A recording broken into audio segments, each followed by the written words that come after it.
The scream of a burned waitress should have been the worst sound in the room, but it wasn't. The silence that followed was. Because the man behind a Mafia boss wasn't human, and that single moment would start a war no one would survive unchanged. Welcome, everyone, and thanks for joining. Take a moment to say hello in the comments and let us know where you're watching from. We're glad you're here. The night the city chose sides, nobody noticed at first. New Orleans breathed like it always did. Music sliding through humid streets, neon reflecting off wet pavement, laughter hiding secrets. But under the noise, something ancient had begun counting debts. And every debt traced back to one empire, one bloodline, one man who believed he controlled fear itself. Callaway Pierce Duval stood on the balcony of his private office overlooking the docks, hands resting calmly on cold iron railing, watching ships glide through black water like silent promises. He never rushed decisions. Power came from patience, from knowing when to speak and when to let silence make people nervous. Callaway had built his reputation without shouting, without theatrics, without needing to prove dominance. Men respected him because he finished problems permanently. At 34, he owned shipping routes stretching across the Gulf like veins feeding a living organism. 3 luxury casinos washed money cleaner than any accountant. Politicians answered his calls. His enemies either worked for him or disappeared into quiet statistics.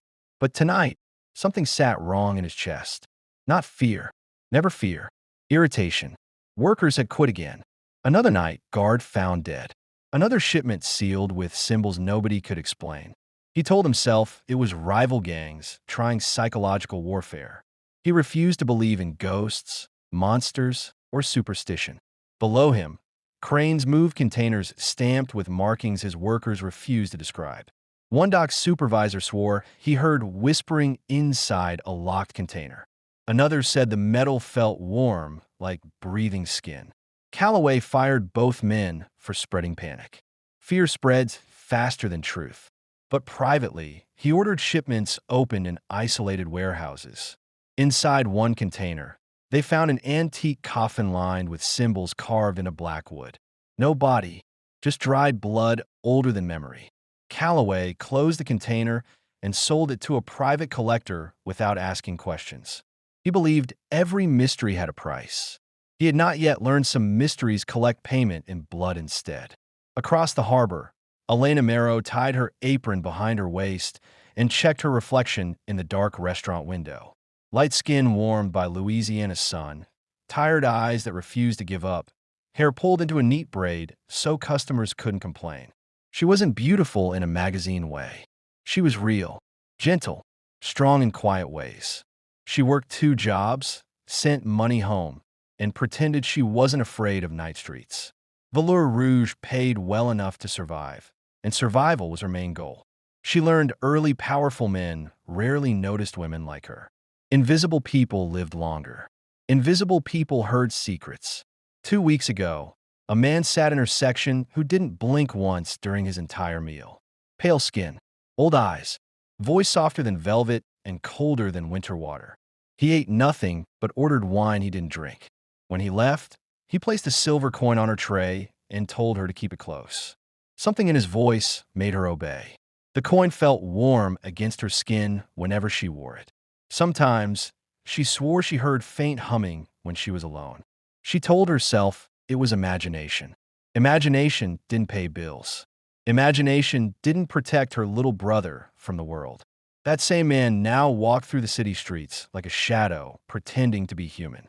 Alaric Nocturne had ruled empires before New Orleans was swamp and rumor. 600 years of watching humanity repeat mistakes had made him patient. He didn't kill without purpose. He didn't show himself unless balance demanded it. Someone had stolen relics from his royal vaults. Someone bold enough to risk extinction. The trail led to Duval shipping. Tonight, he would see the human behind the empire. And if the human proved foolish, Alaric would erase him like dust from history. Inside Velour Rouge, jazz curled through low golden lighting. Crime lords, senators, and business elites pretended they weren't all connected.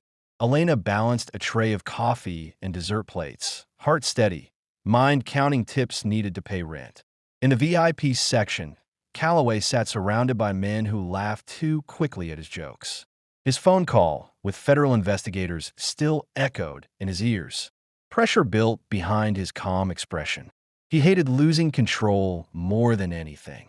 Elena stepped forward, careful, quiet professional. Her wrist brushed the tray edge. The coffee cup tipped. Dark liquid splashed across polished table surface. Silence landed like a drop knife. One of Calloway's men laughed under his breath. That tiny sound snapped something deep inside him. He smiled slowly, stood, lifted the cup, and poured the remaining hot coffee over Elena's hand. She screamed, collapsing backward, clutching burning skin. In that instant, the room temperature dropped 10 degrees. Glassware cracked. Lights flickered. Every survival instinct inside every person screamed run. And then came the voice behind Calloway. Calm, controlled, older than language. You should have let her apologize. Calloway turned, ready to threaten another arrogant man, and froze. The pale stranger stood there, eyes glowing faint crimson beneath normal lighting.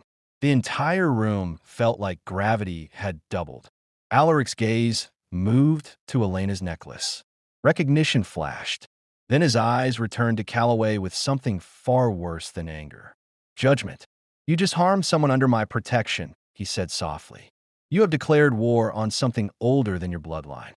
For the first time since childhood, Calloway felt something unfamiliar press into his lungs.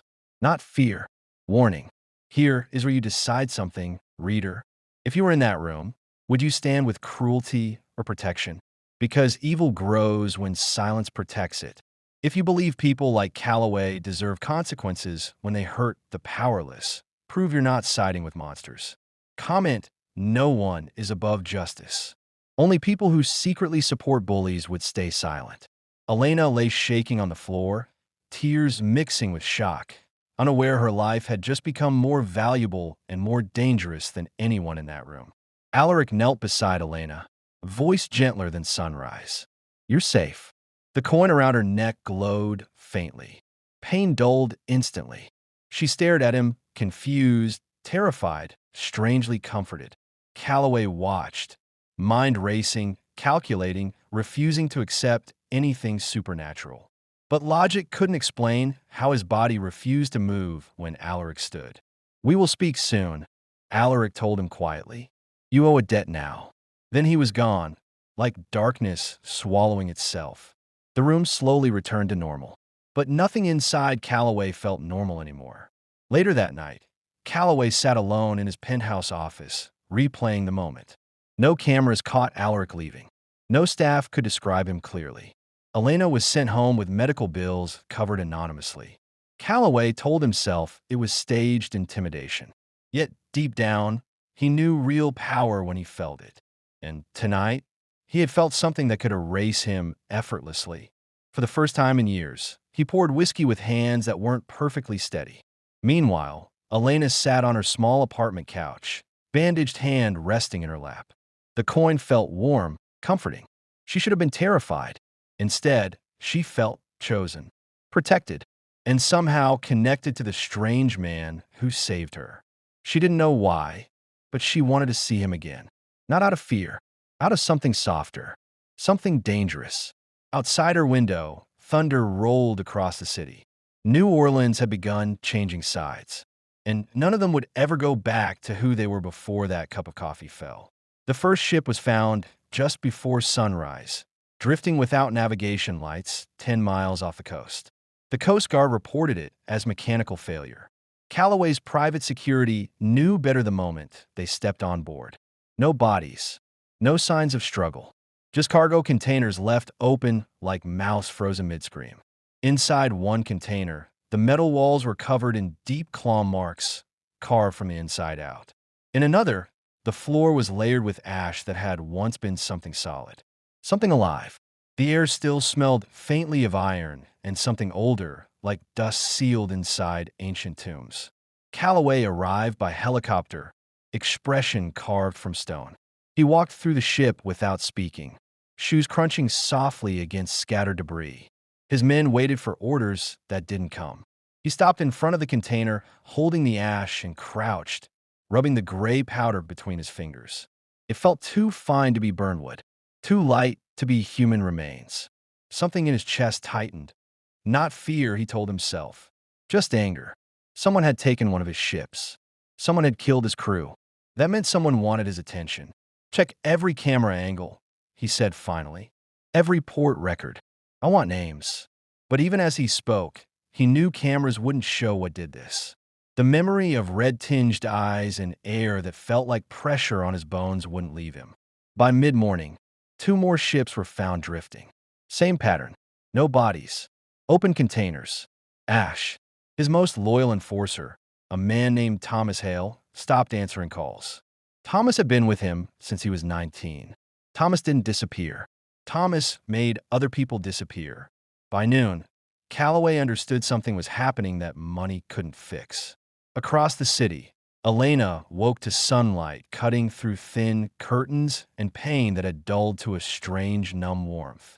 Her bandaged hand should have throbbed.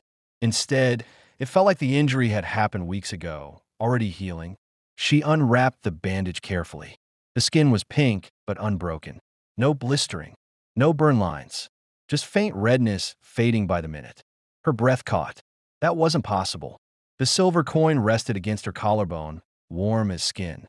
When she touched it, she felt something like static electricity move through her fingertips. Not painful, just alive. A knock sounded at her apartment door. Her stomach dropped. She didn't have friends who visited. Landlords texted before coming. Debt collectors pounded, not knocked politely.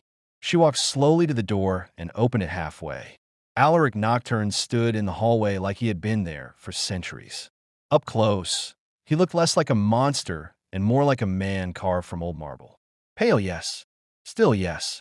But his eyes held something deep and endless, like night sky over an ocean. You're healing faster than expected, he said quietly. Elena blinked. You burned me. No, he said gently. He did. I stopped it from lasting. She swallowed. What are you? His expression didn't change. Something that has existed longer than your country. Something that protects what is under its care. She touched the coin unconsciously. This, that, he said, means you are under royal protection. The words should have sounded insane. Instead, they felt heavy with truth. Why me, she asked. Alaric studied her face like he was reading history written in skin and bone. Because 2 weeks ago, you showed kindness without expectation. That matters more than you know. Silence filled the small hallway. Am I in danger? She whispered. Yes, he said honestly, but you are also safer than almost anyone in this city. Meanwhile, Calloway sat in a dark conference room inside his casino headquarters. Screens showed maps, shipping logs, security footage loops. Nothing useful, just ships going dark, crews vanishing, containers opening themselves from the inside. His phone buzzed. Unknown number. He answered anyway. You lost 3 ships, Alaric's voice said calmly. Calloway's jaw tightened. You're behind this. No, Alaric said. I'm cleaning what you accidentally helped create. Then you owe me ships and crew, Calloway said coldly. A pause. Then, you still believe this is about business. Calloway leaned back slowly. Everything is about business.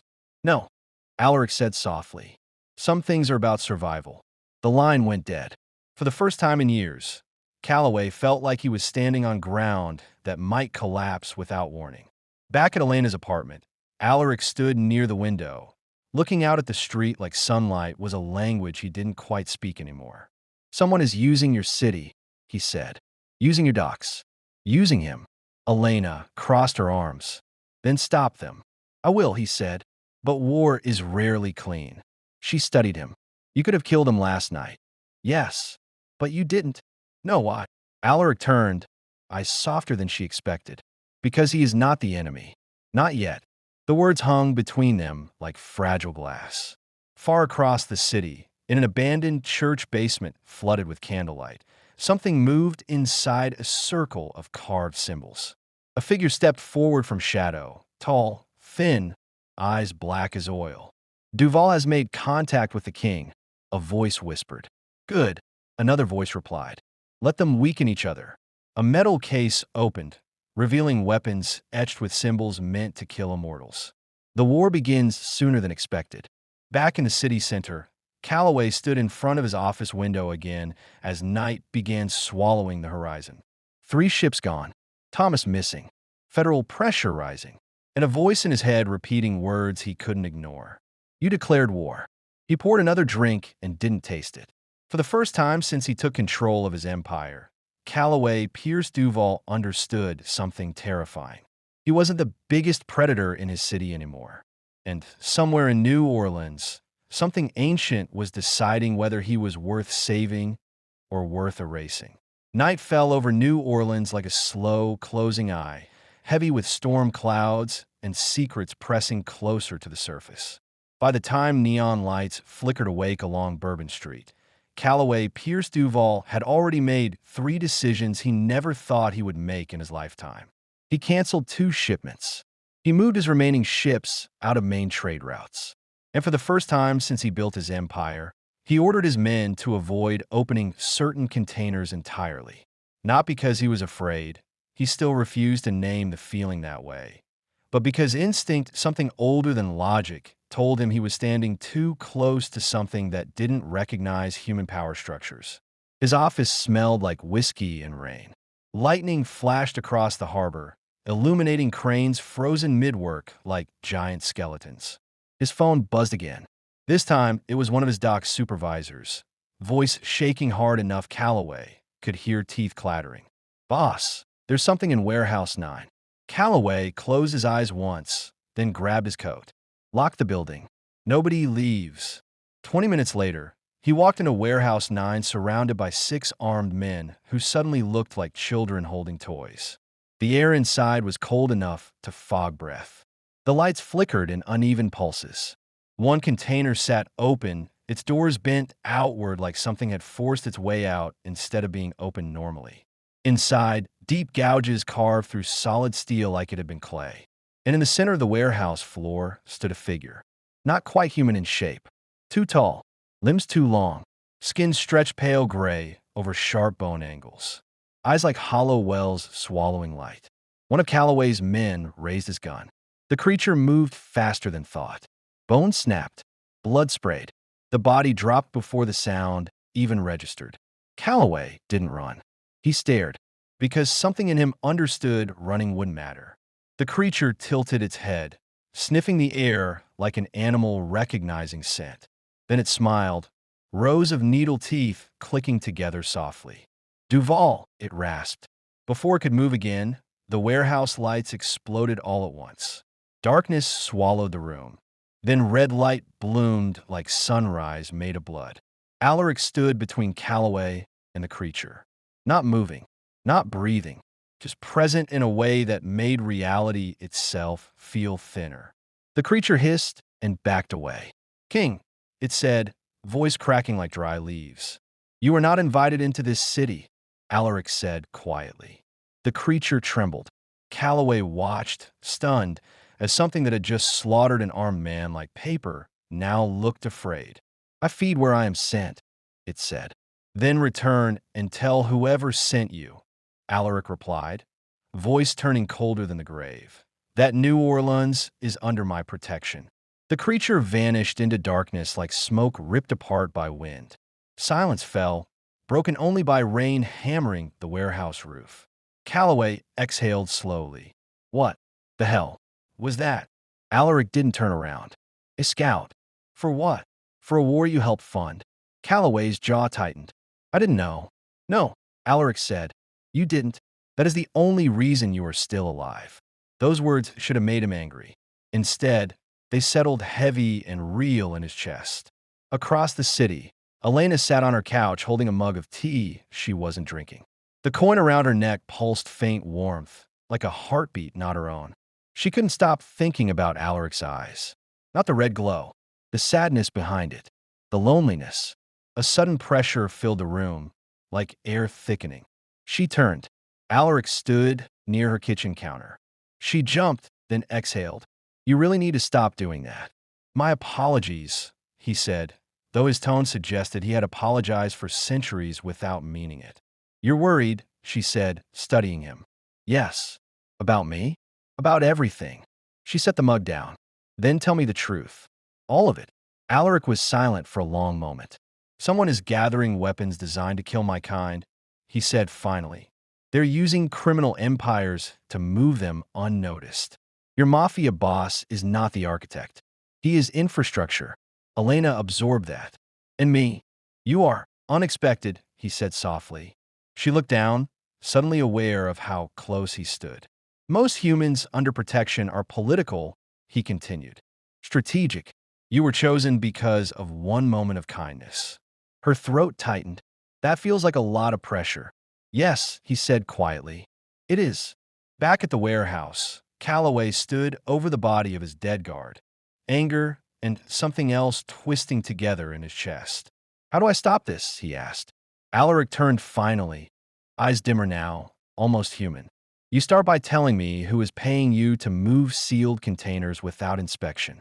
Calloway hesitated, not out of loyalty, out of realization that speaking those names might start something he couldn't control. Calloway, Alaric said, voice quieter but heavier. Your world is already burning. I'm offering you a way to survive the fire. That did it. Calloway reached into his pocket, pulled out his phone, and handed it over. Everything's in there, he said.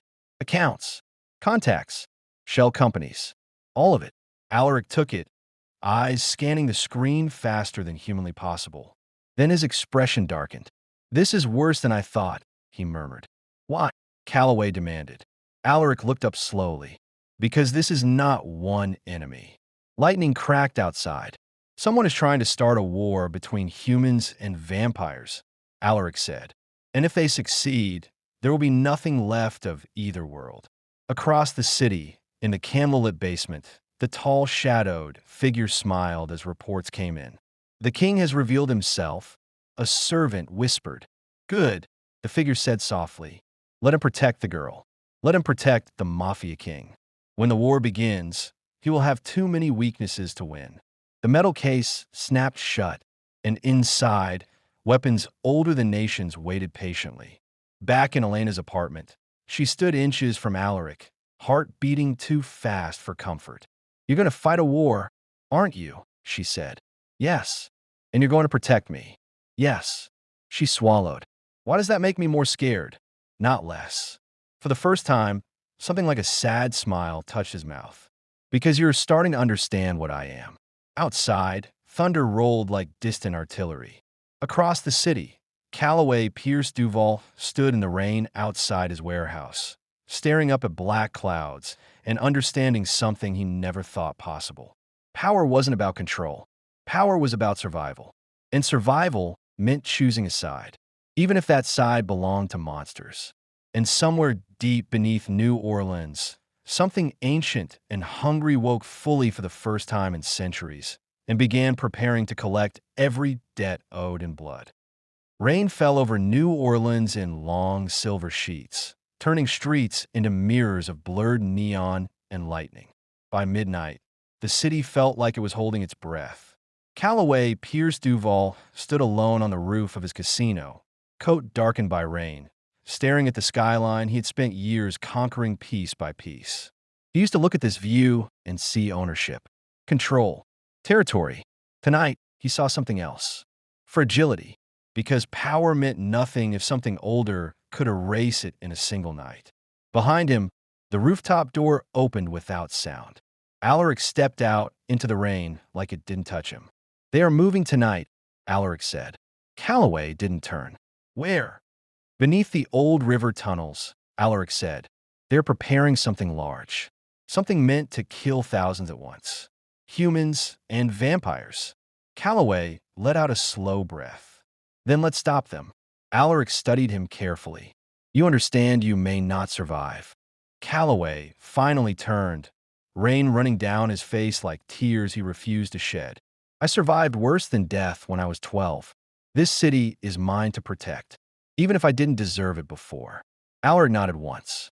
Respect, real and earned. Across the city, Elena stood in her apartment bedroom, pulling on jeans and a dark jacket, heart pounding but steady. The coin around her neck glowed faintly, brighter than it ever had before. She didn't know how she knew, but she knew one thing with absolute certainty. Tonight decided everything. A soft knock came from her window. She opened it. Alaric stood on the fire escape like gravity was optional. "You should stay here," he said. "No," she said immediately. "Elena, no," she repeated, stepping onto the fire escape. "You said I was chosen because of kindness. Then let me choose it again. I'm not hiding while people die." Alaric stared at her for a long moment. Then he stepped aside. "Stay close to me," he said quietly. Together, they disappeared into the storm. An hour later, deep beneath the city in abandoned river maintenance tunnels, candles burned in massive circles of carved symbols.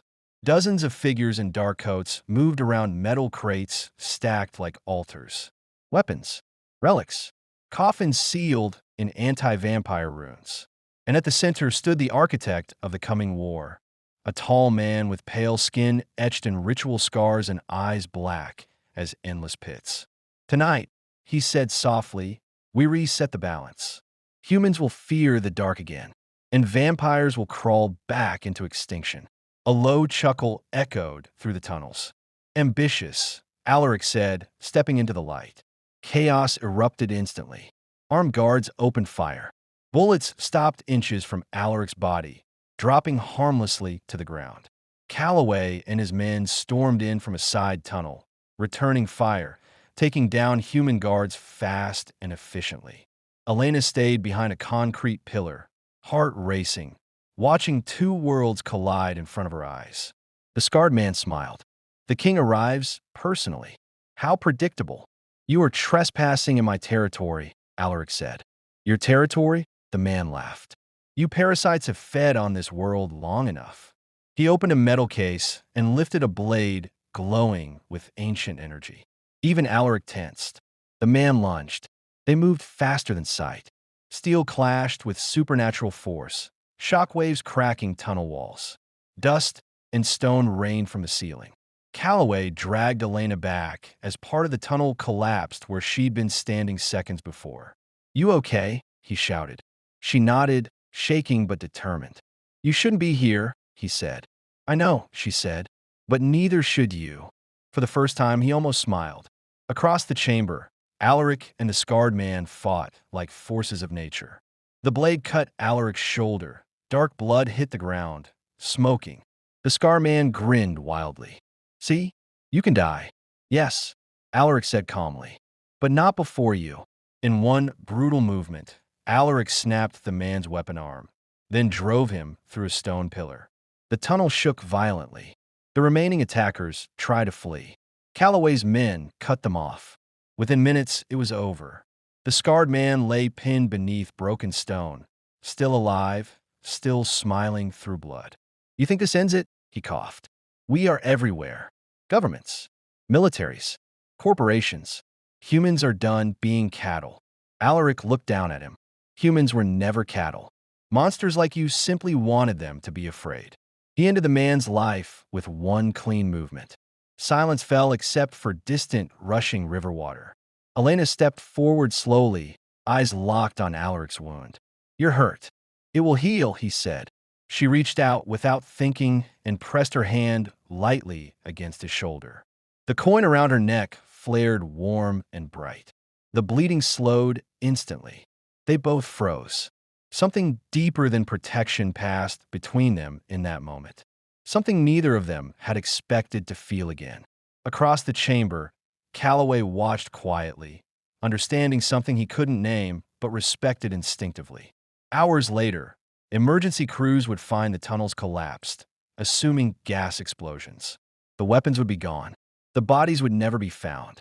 By sunrise, the city would wake unaware it had nearly been wiped from existence. On a quiet rooftop overlooking the river, Calloway stood beside Alaric and Elena as dawn painted the sky pale gold. "It's over?" Calloway asked. "For now," Alaric said. Calloway nodded slowly. "Then my ships, my routes, they're yours. If it keeps this city alive." Alaric studied him. You would give up your empire? Calloway exhaled. If I don't change, I become the same kind of monster we just buried. Alaric extended his hand. Calloway shook it. A pact, not of fear, of survival. Elena stepped closer to Alaric, sunlight catching in her hair. What happens now? Alaric looked at the sunrise like it was something fragile and new. Now, he said softly, we rebuild. He hesitated. Then, carefully like handling something precious, he took her hand. For the first time in centuries, the future didn't look like endless night. Behind them, New Orleans woke to music, coffee, traffic, laughter, never knowing how close it came to destruction. But somewhere deep in the world, other enemies would hear whispers. The king had revealed himself. The Mafia had chosen a side. And a human girl wearing an ancient coin had become the heart of a fragile peace between monsters and mankind. For now, the war was stopped. The city was safe. And 3 souls, a king, a crime lord, and a girl who was never supposed to matter, stood together at sunrise, knowing this was only the beginning, but also the first real victory any of them had felt in a very long time.